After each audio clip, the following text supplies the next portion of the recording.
Welcome to ACTPOD, a podcast show that sheds light on the stories and impact of the social sector. The show is proudly powered by Aspire Coronation Trust Foundation. Let's begin the change. Hello there. We are back for another insightful conversation on your favorite show, ACTPOD, our story, our continent. I am Abiodun Owo, and I'm going to be your host on today's edition. In a moment, we're going to be talking about the future of African philanthropy. For as long as I know, and I bet as you know, Africans have always been described with not so great attributes, like we are underdeveloped, the third world, always depending on the Western world for aid, for assistance. And even in all of this, we have giants in Africa who are doing great things for Africa and in Africa. And that is why today I'm going to be having this discussion with someone I call an African icon. Yes, wait for her reveal. She is the CEO of Africa's biggest private foundation. Yes, you got it right, Dangote Foundation.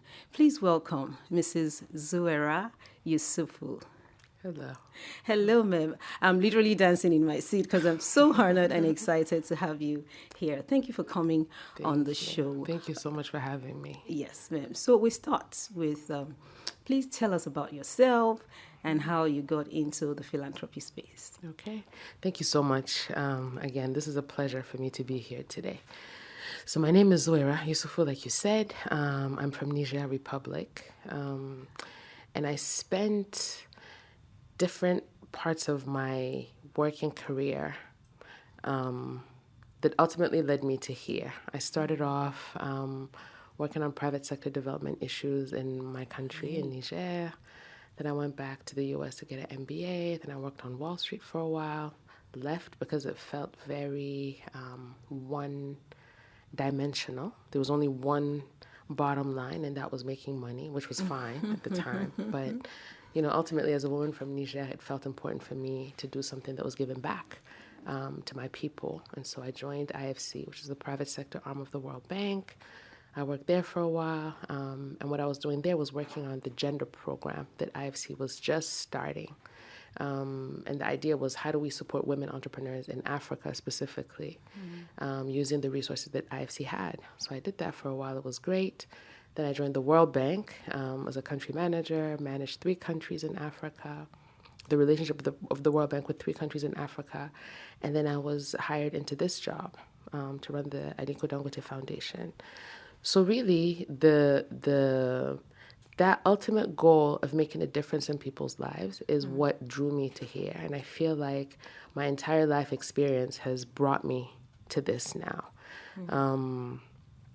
I remember the biggest dissatisfaction with my Wall Street job was that it was only about me, my paycheck, and the company. There was no other beneficiaries. And so, as all of us are in Africa, we all grew up with this sense of you have to help, you have to share, to whom much is given, much is required. All of us are supporting somebody extra in our family, no matter what our level of income is. In a family, the one who's doing better is always helping the ones who are, doing a little less well. And so that thing was missing in that just entirely for-profit driven world. And so, here I am working, doing exactly what I love, which is being able to make a difference in people's lives and in a way that I can see, that I can measure, that I can touch. And we know who our beneficiaries are. We were just in Kano last week, so it's easy to see who the people are that we're helping. And that is, the best part of my job. Great. What a journey. It's been a long one. Much for that. Yes. Okay, so we have established earlier, that our continent, we've been seen as always being needy, of help, even when we're supposedly supposed to be helping ourselves. But I would just like your opinion on the landscape of philanthropy in Africa. Where do you see us at now? Looking at where we've started from. what does it look like now, philanthropy in Africa, and how do you think that is contributing to economic growth across the continent? So first of all, I think we need to just, in general, stop saying that African philanthropy just started. I think organized, structured philanthropy might be recent. People having actual foundations that they, put money into, hire professional teams to run, etc. That's maybe newer. But even before ACT was born, the founders of ACT Trust were doing philanthropic things, just that they weren't doing it in a specific way that was called philanthropy. So I think it's really important for us to be clear on that. If we go back to when we think about a foundation today, we think about, the Western ones. We think about the Gates Foundation, Rockefeller, we think about those kinds of foundations. But we've had a lot of African philanthropy ongoing for a very long time. So I think it's important for us to recognize that. Very often, a lot of this philanthropy was quiet, right? Because the more you talk about what you do, the more you're overwhelmed with requests and needs, right? So that's like another reality. So if you go even to Kano, you'll be shocked to see how many individuals have set up feeding stations, programs to take care of, women suffering with VVF, people collecting clothing and blankets for people who are struggling when it's cold in the northern part of the country. No one talks about that because they don't have websites, they don't have, they're not in the normal discourse. So I think it's important to just say that from the beginning, that we didn't learn philanthropy from the West. The second thing is this narrative about Africa needing to be helped, I think also is an old and tired narrative, because if you really think about the economic power balance between Africa and our former colonizers and, us being colonies and Europe and America developing on the back of our labor and still taking resources out of our continent. I think that narrative doesn't even serve us, and it's just not true. So the facts are, yes, we don't have the proper infrastructure in place for health. That's an example. Yeah, but why? Why don't we? When we look at a country like Nigeria that has every natural resource in life, and yet we import from the West things that we could be producing here. So those are things that we need to question and, hold our leaders into account to, tell us why. We see some things happening. I'm not trying to promote my own organization too much, but if you think about the refinery or the cement or sugar, these are all investments that are to increase our reliance on ourselves and produce in Africa what we're consuming in Africa. So these are things that we can do. So this whole idea that we're just sitting here waiting for some, Western savior to come and get us and help us is just, it's never materialized. We don't have a single country in the world that's been developed with outside aid, talk less philanthropy, right? So all the organizations, I worked at the World Bank, so I can say this very confidently. They're my friends. I was there for over 10 years. But the goal is never going to be that the World Bank or the IMF or the European Reconstruction Bank are going to help us sort ourselves out. We need to do that. And so that's why African philanthropy, alongside everything else that we do in Africa, for ourselves is so important. If we don't manage our agency, somebody will try to do it for us. Right. But Nigeria is a very particular country because it's the one place that I've lived where I can say that Nigerians are in charge of Nigeria, right? Nigeria has their own central bank. Nigeria has their own currency. Nigeria has the biggest banks. The most relevant banks on the African continent are Nigerian banks. Nigeria has the biggest private sector. Nigeria has, gigantic population, 200 plus million people. So we have everything that we need in Nigeria to be okay. We don't need to depend on somebody coming to save us. Now, someone coming in to help us, yes, of course, we're very open to working with other organizations, with partnering, with, working with everybody else. But that narrative that somebody's coming to save us is just not I think it doesn't serve us as a narrative, and it's factually incorrect. Great. So I'd like to throw this in though. I know that for every society, philanthropy exists. However, there is the responsibility of the government, which is basic healthcare needs, for example, education. And then you see philanthropists playing these roles. And then my question is, are the philanthropists not now taking over the responsibility that should be for the government? And should this give us a cause for concern? No. Okay. First of all, there's no way that there's enough philanthropy money to solve all of our basic needs, right? So the way it works and the way I see it is that we want to work with government and help bring our own contribution to making things better. So for instance, we work with 6 states in Nigeria specifically on routine immunization, and it started with polio eradication, but routine immunization. So making sure the children are vaccinated. So yes, obviously that is a responsibility that should, rest on the government, rest on the government and on the states. But if they don't have enough resources to do it, if they need our support to do it better, of course we're there to help, but we're not there to substitute ourselves to government ever. And that's why we call them like memorandums of understanding in partnership with the government, because we're not trying to, that's not our vocation to step in and do government's job. Our role is to support, is to contribute, is to help. Because again, if we have resources and processes that can benefit our Nigerian brothers and sisters, why shouldn't we use those and bring those, as our contribution to what's going on in the country? So no, there's no philanthropy that's trying to take over government's role. All the philanthropies, and we work together, is to support what the government is already doing and to help, either structure, support, strengthen, bring resources to, and contribute to the government doing a better job. Okay, so I like the way you have put it, and that brings me to the issue of partnerships, collaboration. We definitely exist for relationships, so we really cannot do without this. And if we want to have long-lasting change, then we need to consider collaboration, either the private sector, the public sector, and even the social sector, where we're all doing a lot of philanthropic work. And then my next question is, what do you think we can begin to do differently to see change at a systemic level, where it is not just so I've seen where great projects are implemented, and then you go back to such communities 3 months later, 6 months later, and then you see a deterioration. So that means the change has not become systemic yet. So what can we begin to do differently for us to see more, a long-lasting change, even as we do this philanthropic work? Right.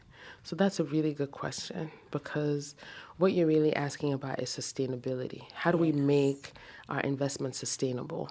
And I think that approach of, we'll go to a village and paint a school and clap for ourselves and say we changed the system, that has shown its limits, right? So how do we engage the community and get them involved in making the school better?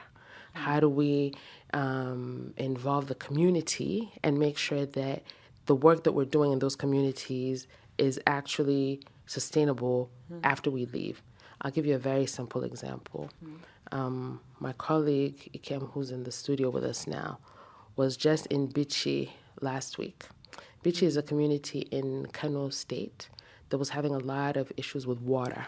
They didn't have, the boreholes were drying up. They just didn't have enough water. So they asked us to, the traditional ruler asked us for support. So we went, we assessed, we saw, and we built the 18 boreholes. Now, as we hand these boreholes over to them, the community, first of all, they're the ones, we work with the community to identify the spots where the water, where the boreholes were going to be drilled. Then, the whole work around how do you maintain the pumps?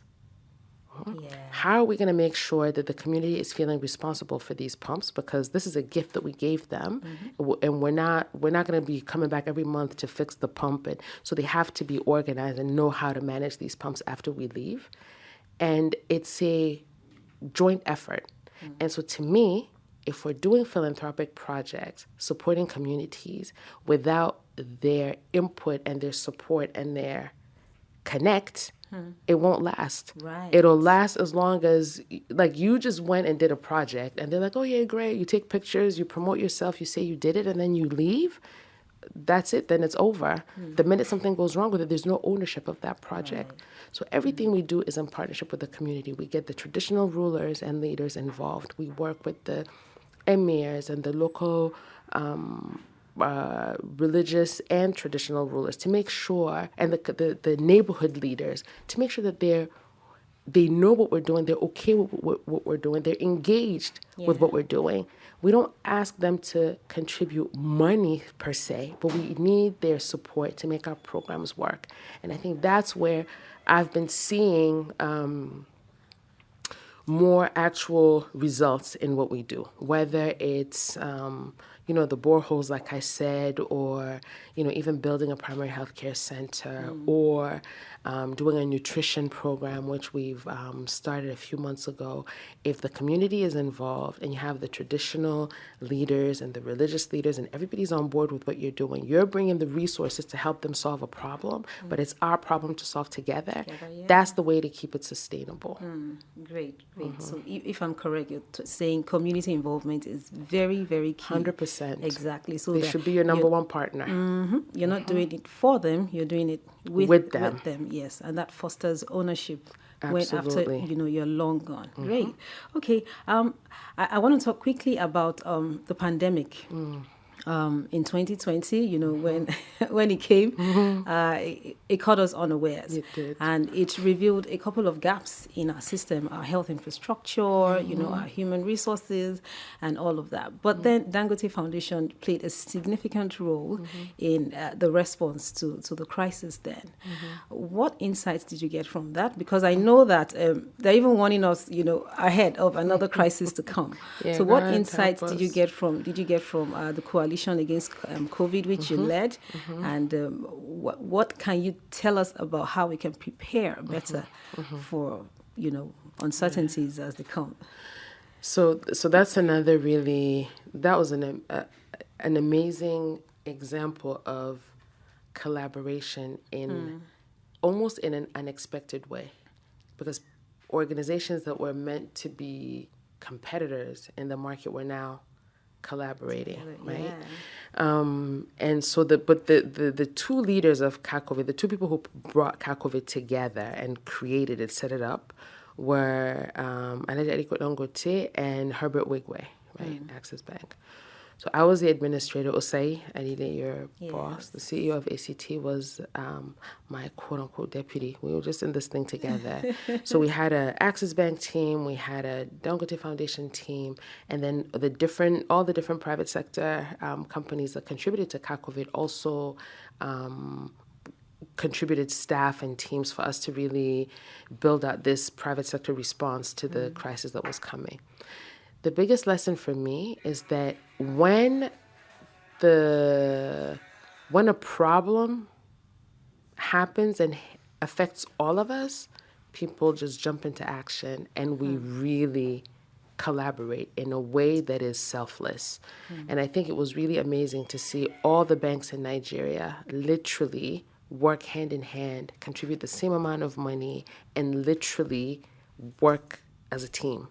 So that was a beautiful time. I mean, horrible experience in terms of, being so worried about what COVID could do to us because we were watching TV every day and you're looking at the economic impact of this pandemic on our economy, on people's livelihoods in Nigeria. It was really a difficult time. But the big lesson was that when push comes to shove, like when the fire is on everybody's, neck, like we know how to work together and collaborate. And I think that's a precious lesson to learn. The second one is those gaps that you were talking about before, the gaps in our system were made glaring, right? We didn't have isolation centers. We didn't have enough people trained. We didn't know where we were going to put the people who had COVID. We didn't have, in the very first days of the pandemic, we didn't even have enough like hand washing what do you call it? Not Sanitizers? sanitizer. I can't believe I forgot the word. Enough sanitizer. We didn't have any organizations in Nigeria that made masks that were up to standard. Can you imagine? Wow. So yes, so we had to, struggle to get testing kits. We're fighting with everybody in the world to get the few testing kits that were out there because they just didn't exist. So now I think a whole industry has developed around, the sanitation business. So, hand sanitizer is available everywhere. Nigerians make enough hand sanitizer, Yes. masks, all the testing kits, testing supplies. Nigerian organizations have come up with the rapid test for COVID-19. We have a lab at Redeemed University. This Professor Christian Happy came up with an actual solution. So, things pop out of desperation, and that's good in a way. But the biggest lesson is if anything happens, we know how to mobilize quickly and we know how to work together. And I think a lot of the prevention methods that we've put in place, how do you quickly activate the media? How do we get the communication out there? How do we, quickly get food to people who are needy across the country? We now know how to do this. Hopefully we never have to, activate that machine again, but at least we know how to do it going forward. Great, awesome. So the pandemic actually, brought us together instead of, like dividing us. It did. Great, thank you so much. Such insightful experience for you. I would like to know, or perhaps you want to share one or two success stories from what Dangote Foundation is doing in African countries. Are there, particular stories you'd like to share and how that, your work is contributing to the economy of our continent? So there's, I have a few, but I'll pick like a recent one. A recent one meaning something that just happened last week. So the biggest issue that we're focusing on is child malnutrition. Great. So when children don't get the nutrition they need in the first 1,000 days of their lives, so that means throughout their mother's pregnancy and until their second birthday, then their brains are stunted and they're almost lost to us forever. They're not going to be able to be their potential is reduced as human beings, and as they grow up, their ability to be successful in school, to be successful, productive adults is reduced. So our goal is to, nip that in the bud before we even get to that. Now, there's a lot that we can do to prevent this malnutrition, for children to be so severely malnourished that they either die or that even if they survive, they're stunted and they can't be helped. Now there's, some of the things that we can do is supplementary feeding. So in these families that are just poor, very little resources, too many kids for the resources that the family has, the parents can do things to make their children's lives better, right? So there's supplementary feeding things that they can do. There's a mix of, let me call it like a pop type product that is made with soybeans and millet and peanut ground nuts. It doesn't have to be pre-packed. That's the whole point. It doesn't have to be pre-packed. You can make it yourself. So we've been teaching women how to make it.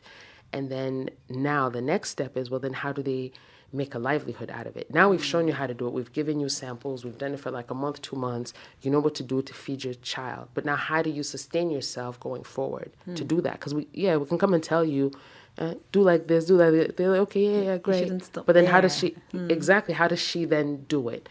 And so we're developing this, like a program to help them start a business that will enable them to make that, it's called Tom Brown, that Tom Brown, and sell it to their neighbors. Some people will sell Tom Brown, some others will do another activity. But to me, that grassroots impact is what we're looking for. Because before we can see big, gigantic impacts that we've moved the economy, we have to move the local the local economy at the most granular grassroots level. Are people able to take care of themselves, take care of their children, take care of their lives, not have their children die because they don't have enough food to feed them? If we solve that, then we can go to the now next higher level, which is, let's say, education, right? How do we support teacher education? How do we get more children to go through the school system, to be productive, to learn a skill, to be effective, et cetera, et cetera, et cetera. So to me, the biggest potential impact that I see is getting those women, those moms in the difficult areas able to take care of themselves going forward. And in the next few months I'm praying to God that this comes through the way we're designing it, that these women are able to really take care of themselves and be independent. And when that happens and fewer children die, then women have fewer children because they're sure that their children are going to survive. Yes. And then we can, gradually take things up to the next level. Because when people are doing okay, that's fine. Let's just keep doing fine. The ones that are struggling are the ones that we're focusing on. Whoa. So in terms of impact, that's the impact that we're looking for. Impact at that grassroots level. Nobody should die of hunger in Nigeria in 2023. Okay, great. Thank you so much. So talking about grassroots impact, we had a guest on the show some time ago who spoke about a report of some study that was done, and they found that a lot of the giving that happens actually goes to the public sector, it goes to international NGOs, and then the local NGOs get a meager, less than 10% of such available funding. And I'm wondering, this is so unfair. Is it that they're not doing something right? And I mean the local NGOs, because they're closer to the grassroots, and we would expect that they should have a lot more access to this kind of funding.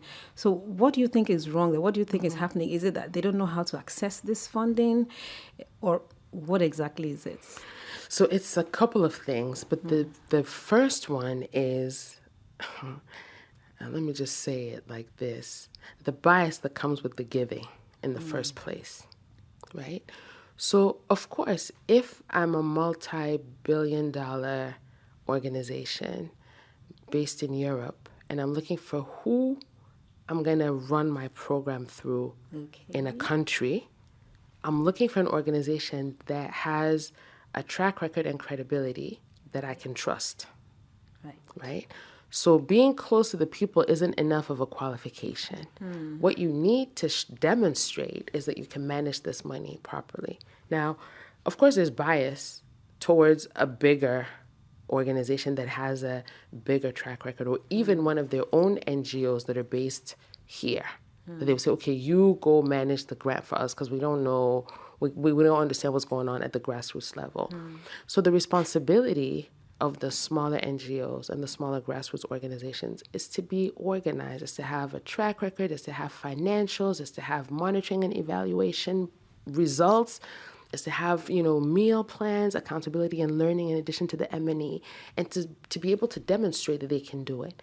Because fairness is, I don't even know what that word means. Nothing is fair, right? So there's no fairness anywhere. Nothing is fair in life. So we can't count on that as a metric, right? It's not going to be because we're the ones who know the people. Yeah, sure. And we're sure you do. It's not enough. But then, exactly, that's not enough. Like, show me what you've done for the past 3 years. How many people have you helped? Where's your staff from? What resources do you have? So it's an effort, I believe, that the local organizations have to make in order to access those grants that are coming from from these international organizations and NGOs, because they have accountability to their funders, right? So, for instance, the global funder, Gavi, or whoever we're going to pick as an example, they can't just give a small organization in a LGA in, let me not even pick any state, and say, okay, yes, because you're close to the people, go do it. They're like, well, how do we even know? What do you have? Show us how you're doing it. So I think that's why there's a lot of capacity that needs to be built in our NGOs in Nigeria. A lot of capacity upskilling, having the right people with the right systems, with the right training, and just understanding how this international grant-making process is. Because at the end of the day, it's their money. They say that they're giving it to us, but they're only going to give it to us if we've fulfilled the criteria. So for us to fulfill the criteria, let's understand that and not rely on fairness and or anything like that, but rely on objectivity and facts. So if you have a track record, if you can show what you've been able to do, surely you'll be able to get funds. So that means that it's not something that can happen in a day or a year or two. You need an actual track record. So it takes a lot of grit. It takes a lot of work. It's very difficult. Yes. This NGO work is not easy. No, it's not. At all. Yeah. So if you're a leader of a non-profit and you're seeking to do great things like this, you've heard it from Mrs. Youssoufou. Okay, so we round up now with my very last question, and that is to ask, what would you like to say to the coming generation about philanthropy? How do we get youth involved in philanthropy? So I think that's a question that is, we can look at it different ways, right? So I think youth already are majority, like if you look at the beneficiaries of most philanthropic programs, it's young people, maybe even young women specifically. Yeah. But youth are the ones who are even the target, right, of benefiting from the, let me call it largesse of the philanthropists. So that's one way that they can be involved. They work in the existing philanthropies that are there. That's another way for them to be involved. To me, what we need to continue to instill in our youth is what we've always done, like our culture and our rules and how we live and everything we've been taught is that you're supposed to share and help and contribute and be a positive contributing member of society. So yes, of course, if you're a young person and you don't have any resources of your own to be able to, put together and share, give it to somebody else, that can be a bit of a challenge. But if you think about, the young shall grow. You're young today, but you'll be a grown up at one point. And so what are you going to do when you're in a position where you can help others? I think that's important for us to continue to talk to young people about. In terms of them getting involved in the giving, if you will, I think young people being organized, like a youth organization that's actually doing this demonstrated track record that we just discussed a few minutes ago, they can get all kinds of resources from different places to encourage them and support them and push them along. But I think the youth are already involved in philanthropy, so it's not about getting them involved. It's maybe about how do we get a bigger role for them or a different role for them, or how do we get them as they grow from being young people to adults? How do they carry that? Let's not lose that, right? Because I see a lot of things are changing. A lot of our culture is becoming more and more what to the global culture, because everybody we all watch the same TV, listen to the same music, same lyrics, same everything. So what young Africans were exposed to 40, 50 years ago is not the same thing that young people are exposed to today. So how do we maintain our own, values and traditions and, who we are, and help our young people as they grow up to never forget to, lift somebody else as they're growing up. Okay, this is quite an insightful conversation, much more than I expected. Thank you so much for coming on this show. And with all that you have discussed, I must say that the future of African philanthropy is actually bright. It's bright. Brighter than we think. We can do it. It's us. Exactly. Thank you so much. I can't thank you enough for making our time to come here. You're welcome. And this is where we call it a wrap for today. Please stay tuned next time. Bye. Thank you for listening to ACTPOD. For inquiries and feedback, please reach us on actpod@actrustfoundation.org. Follow us on social media at actfoundation_ on Instagram and Twitter, and Aspire Coronation Trust Foundation on Facebook. The show is proudly powered by Aspire Coronation Trust Foundation. ACTPOD. Our story, our continent.